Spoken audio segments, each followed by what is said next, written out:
This is the typical arrangement drawing. If you see, this is the pump nozzle, the central reducer, then we have a Y type or T type strainer. Then we have isolation valve.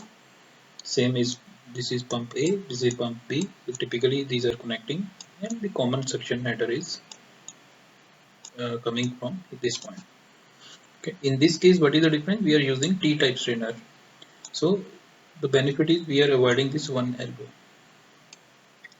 But overall, this is a costly affair. But it depends on the process requirements whether we should go for this one or this one. In most of the cases, we go for this time of strainer.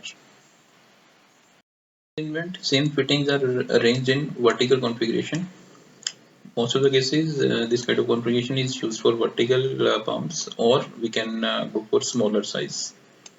Okay. Otherwise, the maintenance of these things will be difficult, and if the size is more, this division of this valve will be high. We cannot operate it. So generally, we go for horizontal configuration. But for very small sizes, we can go for this kind of arrangement also. Similarly, we can go for T-type arrangement. We can avoid this elbow and add this T-type strainer here. So this is a list of fundas which we have already covered under a 2-minute funda series, where we are trying to cover the topic within 2 minutes. In few cases it is exceeding more than 2 minutes, but we are trying our best to cover it within 2 minutes. Okay, we have recently started this series under the same oil and gas funda knowledge sharing platform. Earlier we had covered our 14 topics along with 62 videos.